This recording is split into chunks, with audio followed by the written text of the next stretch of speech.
Bonjour à tous, bienvenue dans Décoloniser, le podcast consacré à l'actualité antiraciste.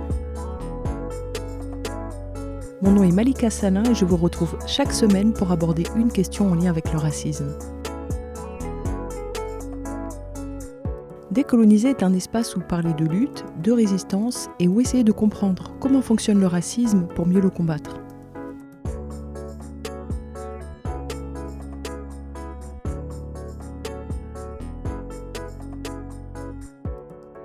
Dans son programme pour l'élection présidentielle de 2012, le candidat socialiste François Hollande a donné beaucoup de place à la question de l'éducation.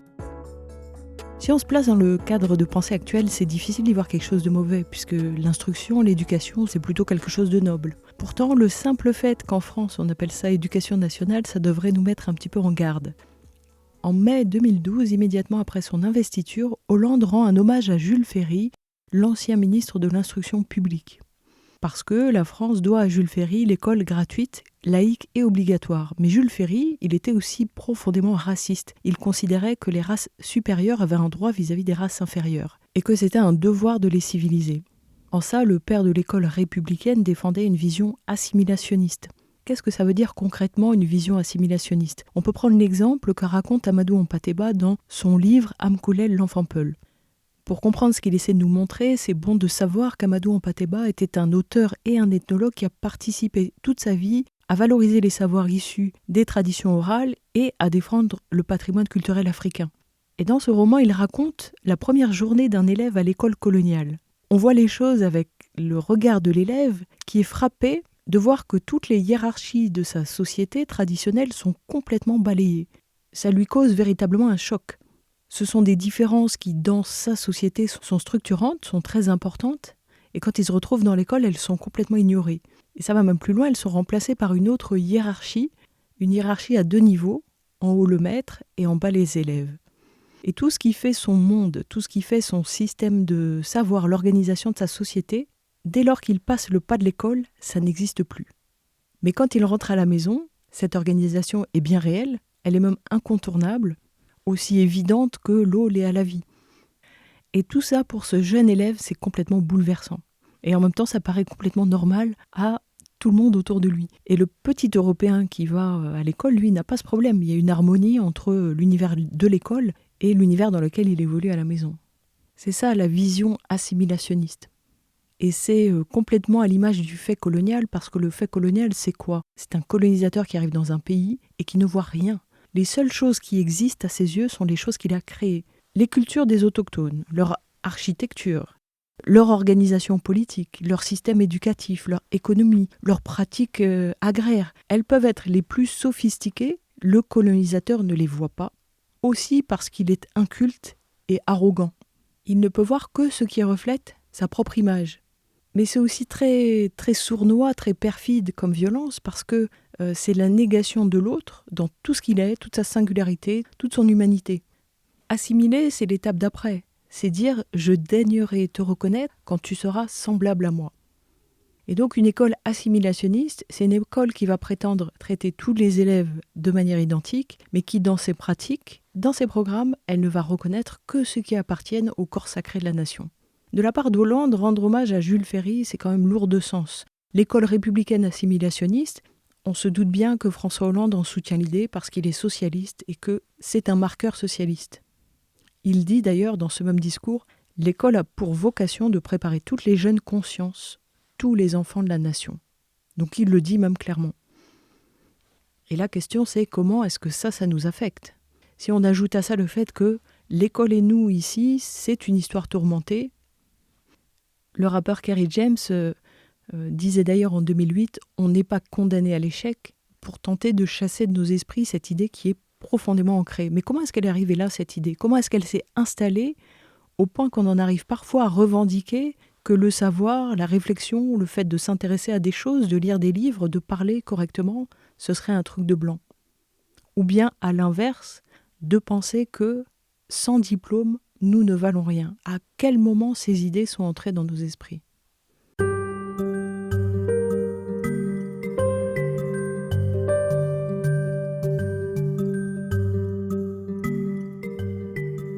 Il y a quelques années, RFI a donné la parole à 2 élèves algériens qui, enfants, sont allés à l'école avec des Européens à Alger après 1947. À ce moment-là, les enfants indigènes étaient minoritaires dans ces écoles. C'était même pas possible sur tout le territoire algérien. Et sur le papier, ces élèves étaient à égalité avec leurs petits camarades européens. Sauf que dans la réalité, l'inégalité, elle s'exprimait partout. Et ces élèves racontent comment, pendant la récréation, eux, petits musulmans, n'avaient pas le droit de jouer aux jeux accessibles aux petits Européens. La règle était vraiment, en toutes circonstances, de toujours donner moins aux petits Algériens pour instituer la hiérarchie raciale. Et l'un de ces élèves avait son père qui enseignait aux petits indigènes. Il avait reçu en 1930 une circulaire qui disait que les élèves indigènes devaient être menés au maximum au certificat d'études. Les programmes étaient aussi différents de ceux pour les Européens, ils insistaient sur l'enseignement manuel, et cet instituteur, sa manière de résister, c'était d'enseigner à ses élèves de quoi aller plus loin, pour qu'ils soient capables d'analyser, de réfléchir, de faire marcher leur tête. Donc l'éducation des enfants, c'était un terrain de combat. D'autres parents ou villages adoptaient une autre stratégie, la résistance passive, en ne mettant pas leurs enfants à l'école pour empêcher le colonisateur de toucher les gamins avec sa propagande. Donc le fait de faire des études supérieures, comme ces 2 adultes qui sont allés enfants à l'école à Alger, ça relevait vraiment de l'exception. Ceux qui le faisaient parfois espéraient échapper au statut d'indigène. Ils imaginaient qu'il y avait ça au bout, l'égalité. Et ils racontent même comment leur entourage les cadrait pour qu'ils arrivent à être les meilleurs de leur classe et pourquoi pas à atteindre des métiers de blanc. Mais en même temps, ils ont pu être touchés par une forme d'aliénation en intégrant le discours du colonisateur qui disait, par exemple, que étudier pour une fille, c'était s'émanciper. En tout cas, ces enfants à l'école, ils apprenaient que leurs ancêtres étaient les Gaulois, mais s'ils allaient à côté aux scouts musulmans ou aux écoles des oulémas, ils apprenaient autre chose. Ils entendaient un discours nationaliste qui déclarait que la terre était aux Algériens. Et ça leur paraissait complètement renversant, ce savoir alternatif. Donc il y avait quand même à l'époque plusieurs stratégies possibles. Évoluer dans les institutions coloniales en dépassant les limites qui nous étaient imposées, ou bien refuser ces institutions coloniales et assumer soi-même l'instruction des enfants, ou bien encore créer une alternative aux institutions coloniales en développant nos propres institutions ou en créant de nouvelles. Et ça s'est fait vraiment progressivement. Quand débute l'occupation française, l'instruction publique musulmane en Algérie, elle avait souffert de la présence turque. Il y avait quand même sur le territoire 2000 écoles primaires et supérieures, et l'éducation ne passait pas nécessairement par l'école. Il y avait des traditions orales qui suffisaient à instruire les enfants et faire leur éducation religieuse. Ce serait vraiment une grosse erreur que de considérer que s'il n'y a pas une école telle qu'on la conçoit aujourd'hui, aucune éducation n'existe. La preuve, c'est que l'enseignement coranique s'est fait pendant des générations sans que beaucoup de gens aient appris à lire. Donc cette idée que le livre serait supérieur à toute forme de transmission, ça reste une idée profondément coloniale. Parce que le colonisateur méprisait aussi les populations illettrées. Et plus largement les populations indigènes. Et c'était un mépris infondé. Mais il n'empêche, le projet, et ça c'est de Tocqueville qui le reconnaît, le projet français c'était quand même de désorganiser le pays, de fermer les écoles et les séminaires et de rendre la société algérienne ignorante et barbare, c'est-à-dire comme eux. Au début de l'occupation française, le système d'instruction il n'est pas homogène. Dans un village, on va trouver une zaouïa. Dans un autre, ce sera la mosquée qui se chargera des enseignements. Et puis d'autres apprenaient auprès de particuliers. Enfin, il y avait vraiment une grande variété de structures. Et en général, les élèves allaient simplement suivre l'enseignement du premier degré. C'était un enseignement qui n'était pas obligatoire. Il y avait une partie minoritaire qui accédait à l'enseignement moyen dans les madrasas. Et certains poursuivaient en étudiant les sciences de droit et de théologie. Les enfants juifs, eux, ils apprenaient la religion dans les midrashim, en hébreu. Quant à la maison, ils parlaient arabe ou berbère. À ce moment-là, donc au milieu du 19e siècle, être enseignant du premier degré ou dans l'enseignement moyen, c'était tout à fait honorable, c'était même bien rémunéré. Et les madrasas formaient aussi certains fonctionnaires d'État, comme les secrétaires par exemple. Et il n'y avait pas un système de diplôme qui validait les enseignements. Si une personne avait suivi les cours, il suffisait que la population constate son érudition. Ensuite, quand on voulait faire des études supérieures, il fallait sortir du pays, aller en Égypte, au Maroc ou en Tunisie. D'autres cours se donnaient dans des mosquées comme à la Grande Mosquée d'Alger. C'était plutôt un enseignement classique qui comprenait l'enseignement religieux, la grammaire, la rhétorique, la littérature, la philosophie, le droit social, l'astronomie, l'astrologie, les sciences mathématiques. Et c'était un peu l'équivalent de ce qui existe aujourd'hui pour les auditeurs libres. Ces adultes qui suivent des cours à l'université pour le plaisir sans passer les diplômes. C'était des conférences qui étaient très suivies. Elles étaient données par des personnalités prestigieuses qui faisaient découvrir les travaux de savants. Donc c'était pas homogène, il n'y avait pas un État centralisateur comme on connaît aujourd'hui. Et l'organisation, elle tenait aussi aux particularités régionales, aux particularités claniques ou tribales. En France, à la fin du XVIIIe, on commence à organiser le système d'éducation nationale, particulièrement après la Révolution. On réfléchit quels seront les enseignements, donc la lecture, l'écriture et les calculs, et puis aussi les méthodes. Les instituteurs, ils sont formés à l'école normale, et comme en Algérie, il n'y a pas d'école partout, parce que tous les enfants ne vont pas à l'école, il y a beaucoup d'enseignements religieux. On peut presque dire que les situations sont comparables entre l'Algérie et la France. D'ailleurs, c'est l'aspect religieux de l'enseignement dont les Algériens vont plus se méfier quand ils voient débarquer les missionnaires pères blancs. Ce que va faire la France avec l'instruction publique, c'est qu'elle va unifier. C'est vraiment son ambition à cette période. Au niveau linguistique, culturel, elle veut gommer toute aspérité. Elle cherche vraiment quelque chose d'uniforme pour le grand malheur de la richesse culturelle du pays d'ailleurs. L'État, avec cette idéologie, il vend l'éducation nationale comme un facteur de progrès social et d'égalité des citoyens. Et ça n'a pas bougé depuis. Après, la réalité est tout autre. Si on demande au Breton ce qu'il a vécu, il lui dira plutôt qu'on lui a tué sa culture et sa communauté. En Algérie, les Français ne vont pas systématiquement supprimer les écoles coraniques et rabbiniques. Par contre, ils vont les marginaliser et ils vont les mettre très durement à l'épreuve en détruisant des mosquées, en confisquant des biens et en exilant les enseignants. Ils vont aussi les réprimer indirectement parce que la population est appauvrie. On lui a volé ses terres, on lui a volé ses bêtes, ses moyens de subsistance. Elle ne peut plus financer les professeurs. Et puis, alors ça c'est intéressant de le savoir, les Français détruisent systématiquement les livres et les manuscrits qui servaient de base à l'instruction. Aujourd'hui, ils adorent inonder les pays du Sud avec leurs manuels scolaires périmés, mais les manuels originaux, ils n'en voulaient pas. Ça, c'est vraiment lourd de sens. Ils sont pour la culture, mais comme beaucoup d'Occidentaux, ils ont consacré beaucoup d'énergie à détruire les traces de nos cultures. Donc clairement, dans l'esprit des Français, c'est une guerre. On a déjà parlé de la période de pacification. Les deux terrains privilégiés d'affrontement, c'était d'une part la médecine, d'autre part l'éducation. La médecine parce que pour eux, les médecins étaient les agents naturels de la civilisation auprès des musulmans. C'est-à-dire qu'ils avaient un pouvoir d'influence important à cause de la proximité.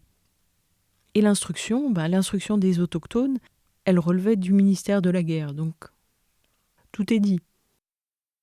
Il y avait pour eux un projet d'anéantir culturellement l'Algérie. Et donc pour eux, l'enseignement indigène, il était suspect, parce que l'insurrection pouvait se développer à l'intérieur de cet enseignement. Donc en 1859, il publie une circulaire qui impose aux maîtres d'école indigènes d'avoir une permission spéciale d'enseignement délivrée par les généraux divisionnaires ou par les préfets.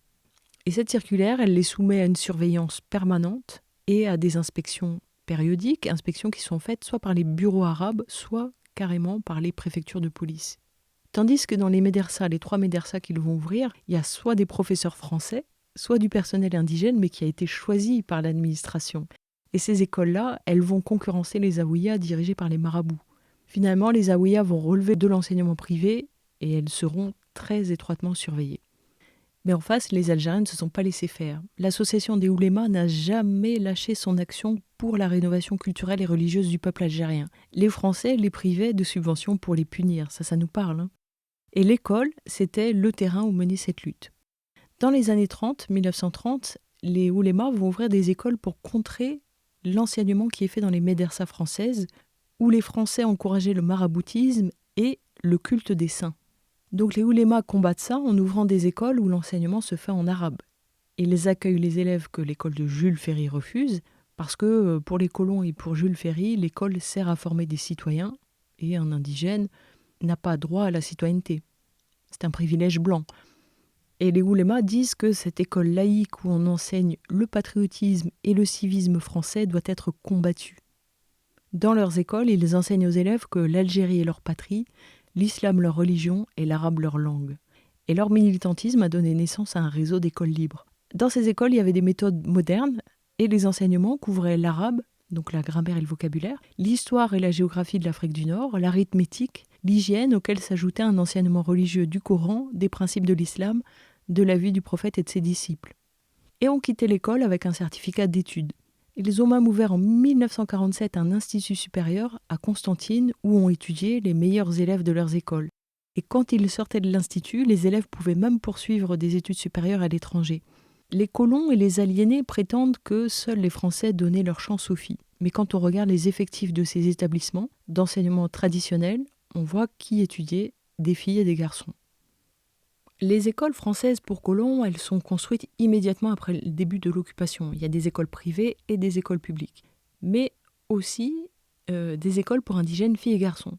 L'idée, c'est de former des agents d'administration, des auxiliaires médicaux, mais aussi d'aliénés. Je cite, « L'un des moyens les plus propres à assurer notre influence sur la race arabe et à la diriger dans la voie qui convient à nos intérêts est, sans contredit, l'instruction. Car l'instruction en développant l'intelligence a pour effet d'abaisser les barrières élevées par la différence des mœurs et des croyances. D'un côté, tout est fait pour marquer la différence entre Européens et indigènes dans la loi, dans les pratiques, dans tout, sauf dans l'instruction où, pour influencer, je cite, la race arabe, il est important d'effacer les différences de mœurs et de croyances, donc d'assimiler. Il y a quand même dans leurs écoles un enseignement bilingue et des enseignements religieux pour limiter l'influence des confréries religieuses qui incitaient à la révolte contre l'occupation française. Et ces écoles vont disparaître progressivement à partir du niveau primaire. Il restera quand même un système à 2 vitesses, le système français pour les Européens et les écoles pour indigènes avec un niveau primaire et les 3 médersins.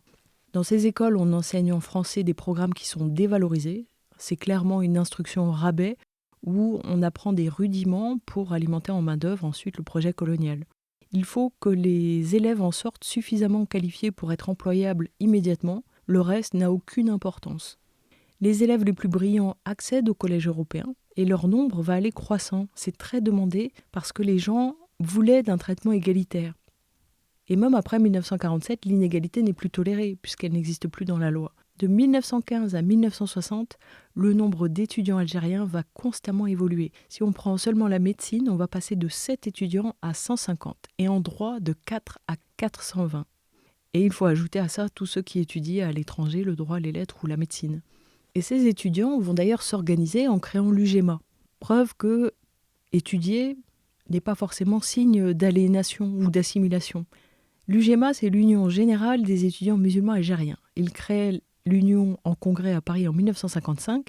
Et eux, ce dont ils voulaient, c'est d'un mouvement national capable de défendre les intérêts des étudiants, mais aussi d'associer les intellectuels aux problèmes de la nation et surtout contrecarrer la propagande coloniale qui présentait la révolution algérienne comme l'activité d'une bande de délinquants. En mars 1956, l'UGEMA commence son activité politique en organisant son 2e congrès à Paris et elle y adopte 2 résolutions. L'indépendance de l'Algérie sans aucune condition et l'ouverture des pourparlers entre le FLN et les autorités coloniales. Mais les autorités coloniales refusent ces 2 résolutions. Les étudiants lancent alors une grève générale déclenchée le 19 juin 1956. Et ils veulent obtenir leur reconnaissance officielle, donc ils deviennent membres du 6e congrès mondial des étudiants qui se tient à Colombo. Ils mènent des activités avec les unions des étudiants suisses, hollandais, allemands, italiens, chinois, américains et avec quelques capitales arabes. Et 2 ans plus tard, le 28 janvier 1958, la France décide de dissoudre l'union sous prétexte que les étudiants algériens se sont écartés de leur réel objectif et qu'ils agissent sous l'influence du FLN. Ça crée une réprobation générale dans les milieux étudiants à travers le monde.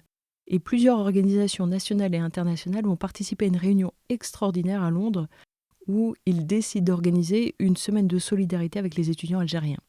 Donc le taux de scolarisation évolue, vu que l'instruction est obligatoire depuis le début du siècle, mais il est quand même plus bas chez les indigènes, et ça vient aussi du fait que la population, même si elle est jeune, elle est éparpillée dans des territoires ruraux. En 1943, quand les revendications nationalistes émergent, Dans le manifeste du peuple algérien, on peut lire comme revendication que l'instruction gratuite et obligatoire pour les enfants des deux sexes devienne une réalité. Une autre source d'inégalité, c'était que, selon Kamel Kateb, il y avait une importante inégalité de moyens. Si on regardait les dépenses par élève, l'État français investissait 3 fois plus pour un élève blanc que pour un élève algérien. Or, passer par l'école européenne, c'était aussi avoir plus de chances sur le marché du travail. Donc cette stratégie, elle avait aussi pour objectif de maintenir les indigènes algériens en bas de l'échelle sociale. Mais ce n'était pas que économique. Il ne faut pas oublier que dans le colonialisme français, la dimension culturelle, elle est très importante. Et donc, l'instruction, si elle construit le citoyen français, une instruction au rabais, elle maintient l'indigène dans l'ignorance. Donc, elle déculture et elle assimile. C'est tout ça à la fois qui se joue. Après, on retrouve des stratégies qui sont identiques à celles d'aujourd'hui, où les familles, en fonction de leurs convictions politiques, de leur niveau social, elles vont naviguer entre toutes ces hiérarchies. On ne peut pas simplifier en disant que l'élite bourgeoise algéroise va à l'école française et les ruraux à l'école traditionnelle. Ce serait vraiment plaquer des schémas français simples et manichéens, alors que cette bataille qui a été engagée par les Français sur le terrain de l'instruction, les Algériens l'ont relevée et ils l'ont menée de manière très variée. Les oppositions, les choses en noir et blanc, ça c'est vraiment ce que le colonisateur aime. Par exemple, entre francisé et arabisé, il aime bien créer de la dissension. Mais la réalité, elle est beaucoup plus complexe. En tout cas, sur cette question de l'éducation, les Algériens ont relevé le combat. On le voit avec toutes ces stratégies pour contrer le projet colonial qui était d'éduquer un peuple à la soumission, à l'infériorité, à idéaliser l'autorité blanche, à se mépriser. Et les Algériens, ils ont répondu en se battant pour que les enseignements religieux soient maintenus, pour qu'ils ne soient pas dénaturés, pour que apprendre ne soit pas réservé à une poignée. Et d'ailleurs, dans l'Algérie nouvelle, la construction d'un système éducatif complet a été une priorité. Le ministère de l'Enseignement supérieur et de la Recherche est créé en 1970 et le pays a mis un point d'honneur à former la jeunesse, à avoir des professionnels de tout métier et à avoir des enseignants et des professeurs parce qu'au début, la République algérienne avait un déficit d'enseignants, donc il les faisait venir d'Égypte, du Liban, d'Irak, de France. Mais développer la scolarisation de la jeunesse, c'est aussi un pied de nez au projet colonial qui était de maintenir la population dans l'ignorance. Quant aux Français, cette hiérarchisation des savoirs, ils continuent de la promouvoir, par exemple en hiérarchisant les universités du Sud et du Nord.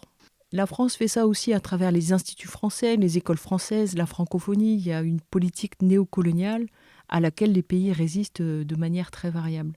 Et puis c'est aussi l'organisation du système éducatif, les questions des programmes, tout ça qui est discuté par ces pays en interne.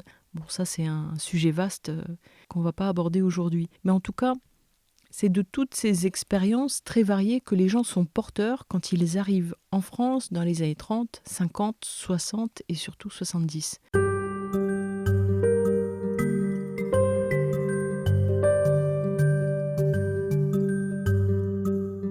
On a vu que 1974 sonne l'arrêt de l'immigration et 1979 le début des politiques de retour forcé.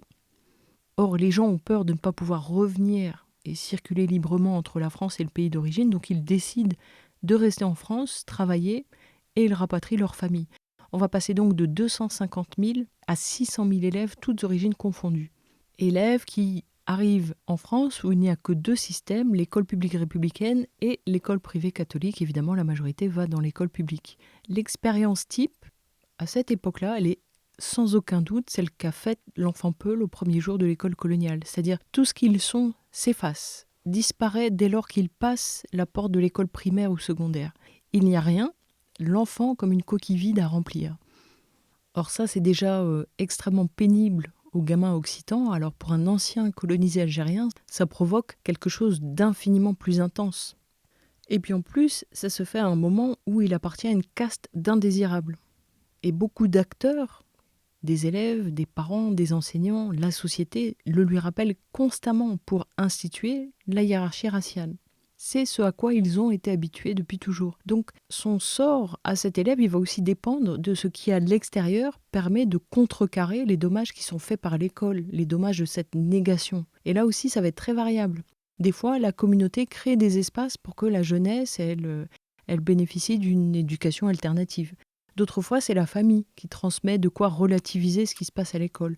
Mais parfois, la jeunesse, elle se trouve prise en main à l'école et en dehors de l'école, comme dans le cas des communes socialistes et communistes, qui prennent en main la jeunesse pour l'intégrer, en réalité la désintégrer. Dans l'administration, avant 1974, on parlait de scolarisation des enfants de migrants. Des classes particulières sont créées, les CLIN, quand il y a concentration de population migrante autour, et puis on crée aussi des CEFISEM dans chaque académie. Les CEFISEM sont des centres d'information et de formation sur la scolarisation des enfants de migrants. Mais c'est facultatif pour l'enseignant et c'est externalisé. C'est-à-dire que le fonctionnement des classes, il est maintenu à l'identique. C'est juste quelque chose qu'on ajoute à côté. En 1977, une directive européenne impose aux États de promouvoir à la fois l'enseignement de la langue d'origine et de la culture, en plus de celle du pays, pour que les élèves puissent s'adapter à la vie ici et à un possible retour dans le pays d'origine. Ça, c'est créé pour les Européens, particulièrement pour les Portugais. C'est seulement dans un deuxième temps que ça va être étendu aux Algériens, Marocains, Tunisiens. Et progressivement, ça va s'appliquer à des enfants nés ici. Et très vite, il apparaît que les enfants d'origine immigrée accusent un retard. Ils diplôment moins, ils accèdent moins au supérieur, mais les filles réussissent mieux. Et au lieu d'interroger les raisons qui semblent quand même assez évidentes, qui est qu'il y a une forme de continuité dans la façon dont on les traite, on va éluder la question. On va parler d'échec scolaire, on va progressivement accepter cette donnée comme naturelle et parler de public en difficulté. Mais ça, c'est vraiment une manière de ne pas essayer de comprendre ce qui se joue. Donc avant de comprendre ce qui se joue quand ces élèves d'origine immigrée arrivent dans l'école républicaine, il faut d'abord comprendre la logique de l'école républicaine et son fonctionnement. François Dubay, c'est un pédagogue qui a beaucoup étudié la question de l'échec scolaire. Et lui, il raconte que l'école, à la base, a été créée par l'Église pour créer une uniformité de culture et de religion. Et à cette époque, la famille, le milieu d'origine, c'était vu comme quelque chose de mauvais, dangereux, bordélique. Quand en 1905, l'enseignement devient laïque, toute la logique et l'organisation est maintenue. Simplement, Jules Ferry ne fait que remplacer la religion par la citoyenneté. Tout le reste est identique. Désormais, les principes communs que les élèves doivent partager, c'est les sciences, la nation, la raison, le progrès. Tout ça, ça va commander l'école. C'est le commun qui doit se transmettre. L'école reçoit des enfants divers et doivent ressortir avec du commun. La loi de 1905, elle renvoie aux familles les spécificités culturelles, et ces spécificités culturelles, elles sont hiérarchisées, c'est-à-dire que la culture scolaire, elle est au-dessus des particularismes régionaux. Et les maîtres, ils sont complètement construits sur le modèle des curés. C'est juste que la nation remplace Dieu. Et l'autorité du maître vient du fait qu'il incarne tout ce savoir, il incarne l'universel.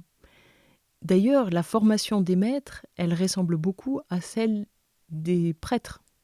Et le maître, il tire son autorité du fait qu'il représente la nation, le savoir, le progrès, tout ça. Et son autorité, elle est indiscutable. Ensuite, l'école est un sanctuaire, en dehors des passions du monde, comme l'était le monastère, et la discipline et la soumission, c'est ce qui y est valorisé. On pense alors que la croyance vient en faisant, comme on pensait que la foi venait en appliquant une discipline religieuse. Donc si on veut devenir un citoyen libre et autonome, il faut commencer par se soumettre à cette discipline. Et après, on deviendra un individu libre et autonome. C'est un peu la même notion qu'il y a avec le pianiste qui commence par les gammes et le solfège et qui ensuite pourra s'émanciper. Mais donc le conformisme est une étape avant l'émancipation. Le service militaire a un rôle un peu voisin. Et c'est ce qui va faire que l'école devient un pilier de la nation. Mais l'école, elle a toujours été très hiérarchisée. Au début, il y avait l'école du peuple, où ceux qui étaient doués pouvaient devenir instituteurs ou gendarmes, exceptionnellement même aller au lycée, mais la majorité travaillait dès 13-14 ans. Et les bourgeois, eux, allaient à l'école de la bourgeoisie qui était différente, où on apprenait le grec et le latin, où on allait au petit lycée.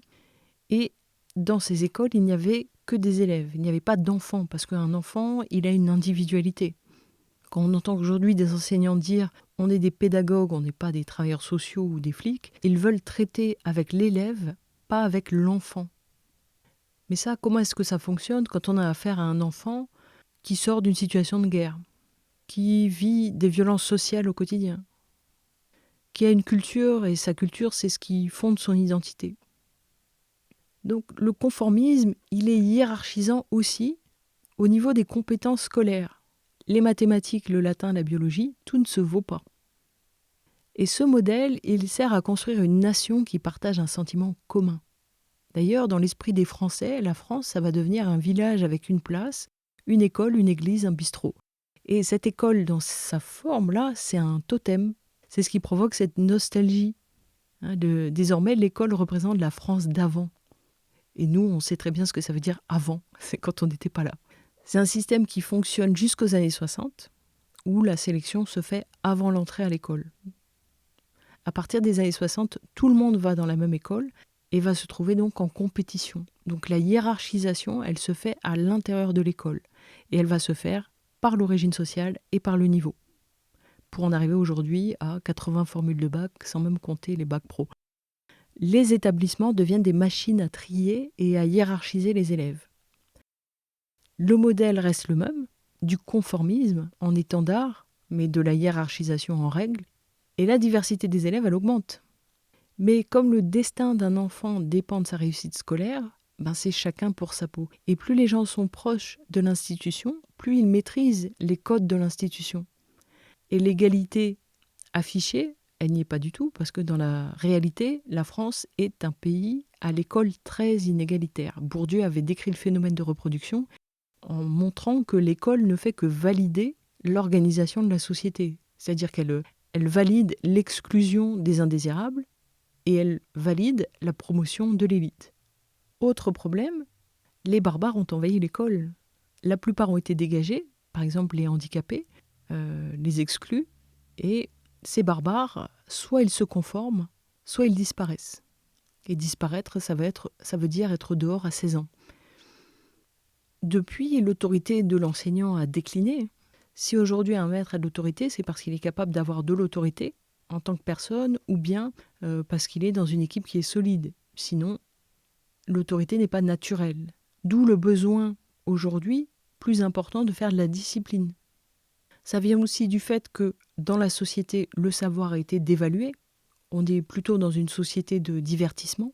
Et donc, celui qui incarne le savoir a moins de valeur. Hier, l'élève n'entrait pas avec sa culture adolescente. Aujourd'hui, l'école, c'est plus devenu un lieu où les jeunes socialisent et où la culture adolescente s'épanouit.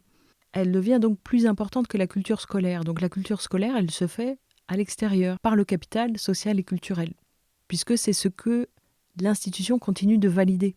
Mais l'enfant table rase sur lequel on construit tout, cette notion qui existait hier, elle a été remplacée aujourd'hui par l'idée que l'enfant est un être singulier avec des capacités d'expression. Et donc on va privilégier les innovations pédagogiques en donnant la place à l'expérience et aux subjectivités. Mais en fait, ce sont des gadgets parce que les règles du système scolaire restent des règles hyper sélectives. On a donc un système prétendument égalitaire, mais qui produit de l'élite. Et on fait croire à tout le monde que le jeu est égalitaire. Sauf que celui qui entre dans ce jeu en refusant les hiérarchies et la compétition, il est suicidaire. C'est un peu comme aller aux Jeux Olympiques chercher l'égalité et la fraternité. Donc ça donne aussi naissance à la dérive du tous gagnant, où une forme de discours apparaît qui appelle à reconnaître la richesse de chaque enfant.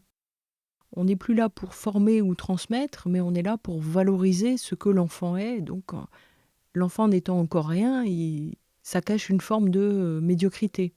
Et ça, c'est une idéologie qui est presque opposée à celle des Algériens pour qui apprendre aux enfants, par tous les moyens possibles, leur transmettre des connaissances élémentaires pour devenir des adultes libres, c'était une mission vitale. François Dubet explique aussi que l'une des difficultés en France, c'est que l'école est un pilier de la nation, au même titre que l'armée. Et la nation, c'est important de savoir que c'est pas l'État. L'État, il est régi par le droit. La nation, c'est le corps légitime de l'État. C'est une représentation. C'est le corps sacré de l'État. C'est un corps qui est pur, moderne, blanc, chrétien. La France des droits de l'homme, c'est la nation. C'est-à-dire la représentation fantasmée que le citoyen se fait de son pays. La réalité de la France, c'est pas les droits de l'homme. Nous, Nous sommes le corps d'exception, c'est-à-dire les non-blancs qui sommes français de nationalité, mais maintenus à l'extérieur de la nation, pas de l'État, de la nation. Et le corps légitime, il se défend contre ce danger que nous représentons. Il se définit même en opposition à nous. Il est ce que nous ne sommes pas et il n'est pas ce que nous sommes. Et ce corps légitime de la nation, il a une représentation de l'école qui est une école traditionnelle, conformiste, avec l'autorité du maître qui était respectée. C'est vraiment une image d'Épinal, qui n'est pas du tout réaliste. Si on parle à un paysan de 80 ans, il aura un souvenir de l'école nuancé, il dira que certains instituteurs étaient cruels, que d'autres étaient gentils, que parfois on se faisait taper sur les doigts, qu'on apprenait tel programme. Il n'aura pas la nostalgie de la vraie France. Cette nostalgie-là, elle est nationaliste. Les émissions de TF1 qui sous-entendent que le niveau a baissé, les films comme Les Choristes, ça, c'est une nostalgie nationaliste. Donc le conformisme de l'école, il va fonctionner au primaire jusqu'en 1960. Donc ce que tous les Français ont en commun, c'est d'être allés à l'école primaire et d'avoir un socle commun. En 1975, on étend ça jusqu'au collège. L'instruction devient obligatoire jusqu'à 16 ans. Les pauvres et les riches sont mélangés, et les grands gagnants sont ceux qui ont un capital culturel et social. Et Dubé décrit comment c'est contradictoire d'avoir une école qui promeut l'égalité et la réussite de tous, qui les met tous ensemble, ce qui n'était jamais arrivé avant, parce qu'il y avait des tas de gens qui n'allaient pas à l'école, qui apprenaient un métier, qui devenaient ébénistes ou agriculteurs, mais en même temps qui conservent un fonctionnement hyper hiérarchisé, avec des programmes qui sont pensés sur les besoins de l'élite, pour que l'élite ait le niveau pour aller au lycée puis à l'université. Et la valeur de chaque élève est jugée par rapport à ce standard-là. Et comme il y a une forme d'hypocrisie, eh bien tout un système de codes va se développer pour organiser ces hiérarchies sans qu'elles se voient. Si je dis par exemple je suis en 6e une et je fais du latin, et si je dis je suis en CAP tourneur-fraiseur, je ne suis pas du tout au même niveau de la hiérarchie. Et presque tout le monde le sait, que ça renvoie à des valeurs différentes. Donc le tri se fait même déjà entre ceux qui savent lire entre les lignes et les autres. Mais puisque l'institution scolaire prépare la nation, ces hiérarchies, elles fondent les hiérarchies de la nation. Mais le monde évolue, et donc plus on avance, plus l'école change. Désormais, elle a affaire à des publics qui sont de plus en plus variés et qui arrivent avec leurs différences. Ensuite, la figure du maître, qui était calquée sur celle du curé, elle perd de sa symbolique.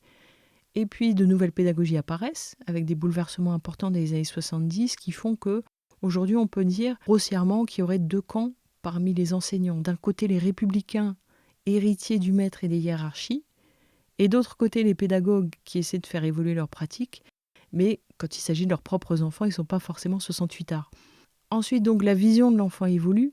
Hier, c'était une coquille vide à remplir de savoir par la discipline. Aujourd'hui, c'est une personne, il a une individualité, il a des microcultures, et tout ça entre dans l'enceinte de l'école et c'est nouveau.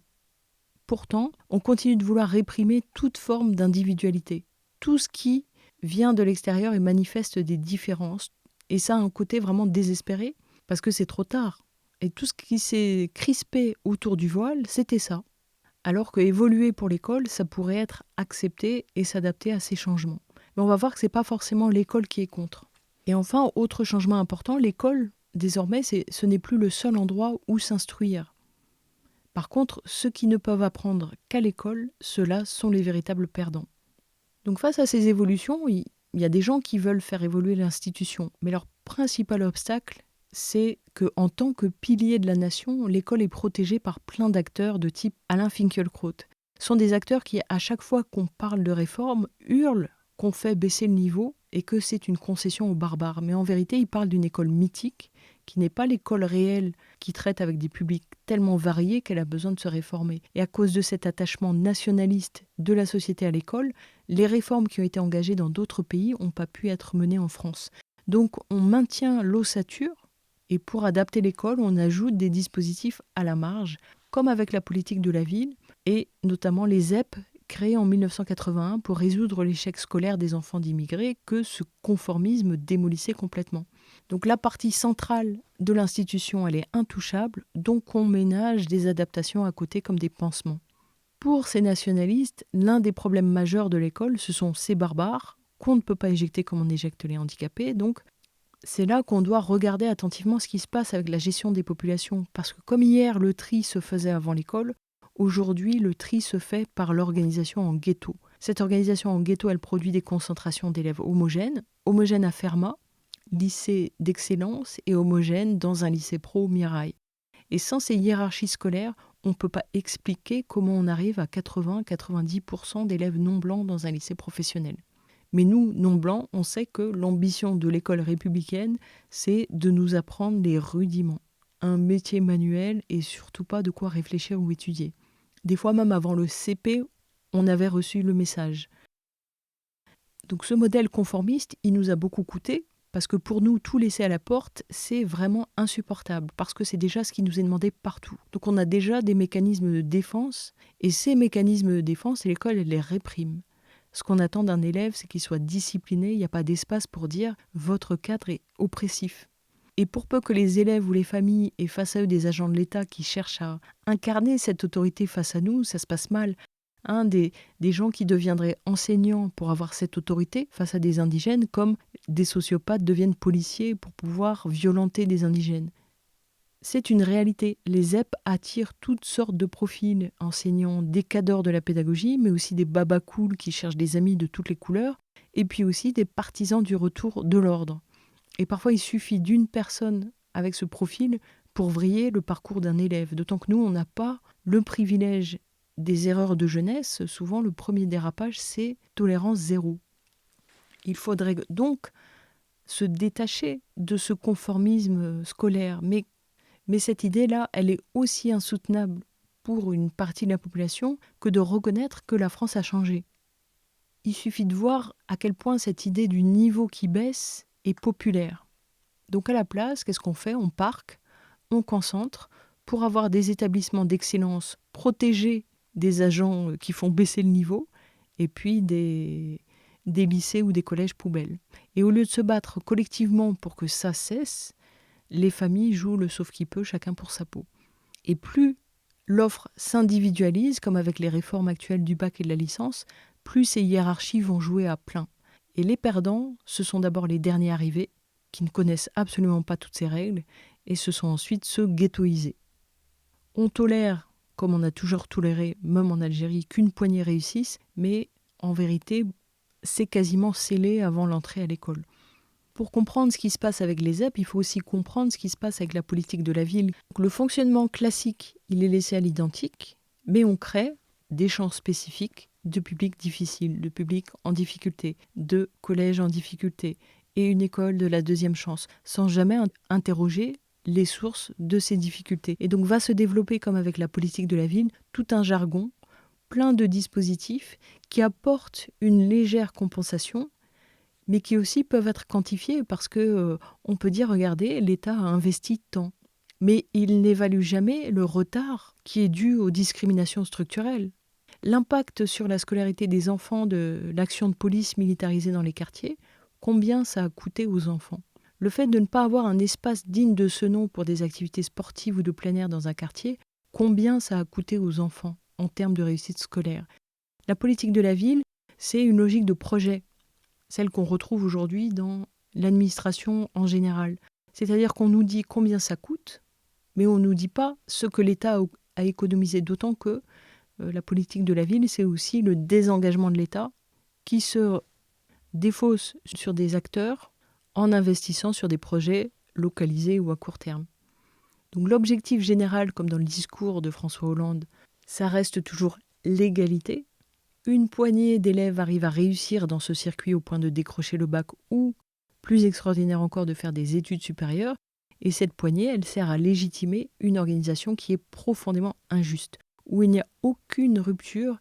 L'ambition, ça reste toujours de transmettre les rudiments qui permettent d'accéder à un travail basique. Simplement, aujourd'hui, le travail basique, c'est plus forcément un travail manuel. Ce sont plutôt les métiers du service, tous les héros sous-payés du Covid, les livreurs, les caristes, les aides à la personne, tous ces métiers auxquels on est condamné quand on est diplômé des filières dévaluées.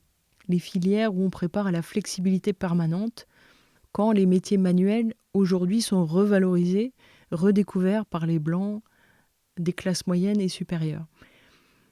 En tout cas, celui qui entre dans l'institution scolaire sans stratégie l'institution elle aura un projet pour lui. Les ZEP ont aussi été construites parce que les établissements à majorité indigène étaient progressivement délaissés par les enseignants, parce qu'ils demandaient un certain talent, un investissement, des pédagogies. Et dans le fonctionnement ZEP, on va gratifier les enseignants pour qu'ils aillent y travailler. Mais le grand débat dans ces établissements, c'est sur le niveau d'exigence à avoir pour les élèves. Est-ce qu'on doit viser le maximum promis à l'élite, et donc dans ce cas-là, on sacrifie la majorité, ou est-ce qu'on valorise les enfants dans ce qu'ils sont, en essayant de limiter la casse, parce que de toute manière, structurellement, les choses sont déjà scellées. Face à ça, il y a des formes de lutte très variées. Il y a les écoles privées musulmanes qui, sur le modèle des écoles créées par les oulémas, proposent une alternative aux familles, mais comme leurs prédécesseurs, elles font face à une répression qui est très forte. Il y a une tradition de soutien scolaire assurée depuis des générations par les grands frères et les grandes sœurs qui limitent la casse. Soutien scolaire qui est accaparé depuis quelque temps par des organisations d'extrême gauche pour peut-être faire leur travail politique sur la jeunesse et entrer dans les quartiers. Il y a aussi l'engagement des non-blancs pour devenir enseignants. Il y en a chaque année de plus en plus. Et derrière, il y a vraiment la volonté de faire évoluer les pratiques scolaires et de faire que les élèves se sentent à leur place. Mais ils ne s'organisent pas forcément politiquement, comme l'instituteur indigène en Algérie, c'est dans la classe qu'ils se battent pour les élèves, parce que souvent ce sont des enseignants qui font le choix d'aller en ZEP ou en lycée pro. Il y a les alternatives à l'école, de type scout musulman qui créent des espaces où les enfants peuvent apprendre dans un espace qui est bienveillant, égalitaire et non compétitif. Et ça, tant que l'école ne se réforme pas, c'est vraiment à multiplier. C'est dans ces espaces qu'on peut transmettre aux jeunes autre chose que du nationalisme. Et puis, à nous aussi de réfléchir des solutions concrètes, innovantes, comme par exemple si demain une organisation se donnait pour objectif d'ouvrir un club de code dans chaque quartier populaire, de code informatique. L'avenir de beaucoup de jeunes pourrait en être transformé parce que la plupart des métiers auxquels on les prépare aujourd'hui sont voués à disparaître à moyen terme. Et les rares qui survivront sur le marché du travail seront ceux qui auront des compétences informatiques.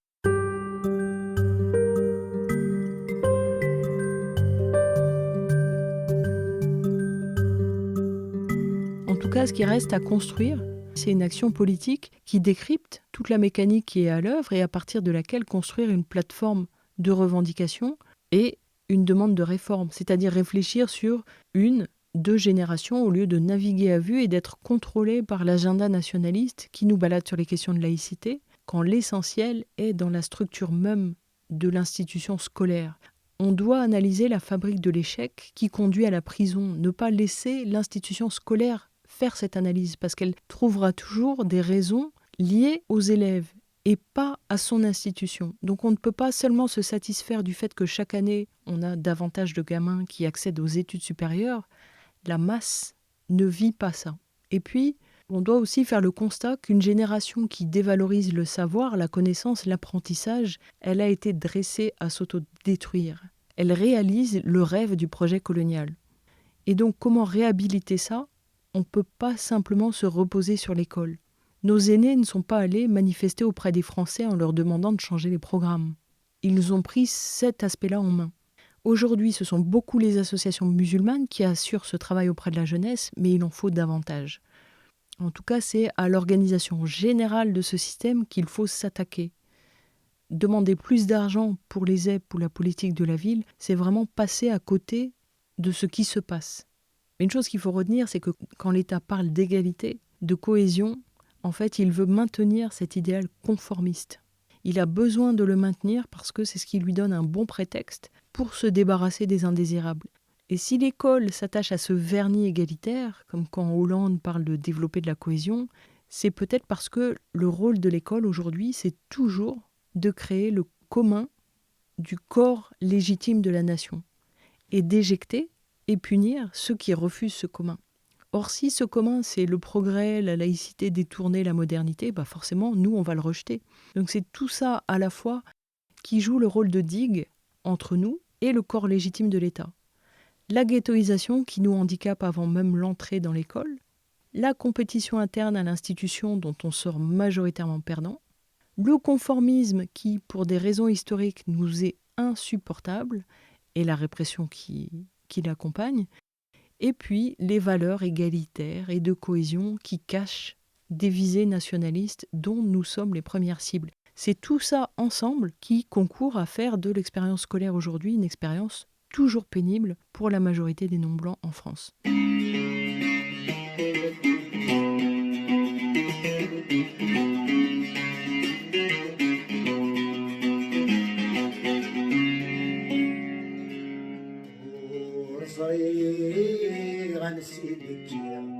ولو سندات الدور ميكر غادس تقصير هذا فاغلي حالة ذو أمسون ساق يني دغنير شاهد يميثتسو شاهد يميثتسو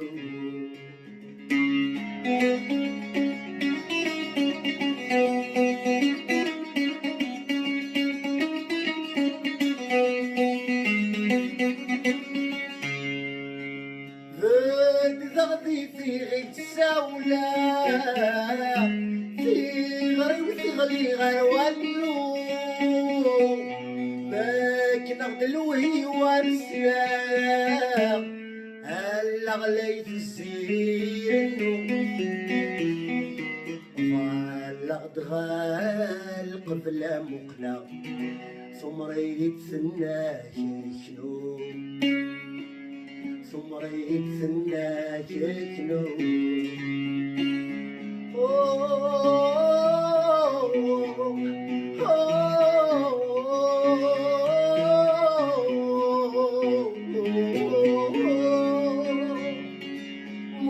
مقلغ ثمرث ومارسين يا غرث ولا غثني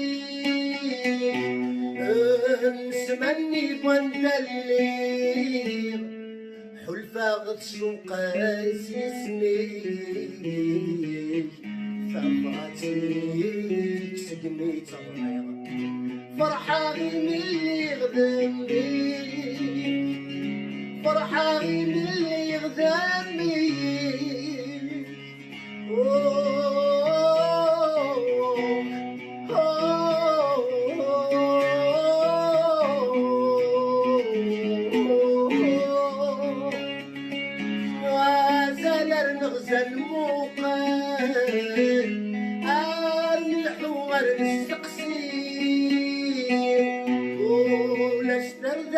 السكين أنسي خفافة ما تغسيل ما نضقع الكنز العقل أنا غرومي سولانسي أنا غرومي سولانسي ورزري غنسي بكير ولا سندا في الدور ميكر غادس تقصير هذا فاغلي حالة ذلو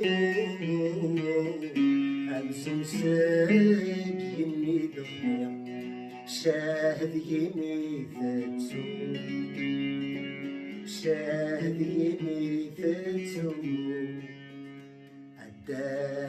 دايذير وكتتسو غانا وكتتسو الجيال دي تدو تسحام الغثام زيغتي الجناس أدفلك يعفو ربي دايذير وكتتسو غانا فشملتيني ختام قرا فشملتيني ختام قرا فشملتيني ختام قرا فشملتيني ختام قرا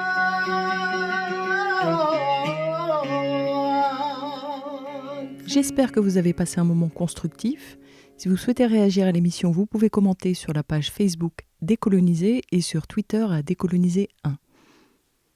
Pour vous abonner, rendez-vous sur les plateformes SoundCloud, Spotify, Anchor et YouTube.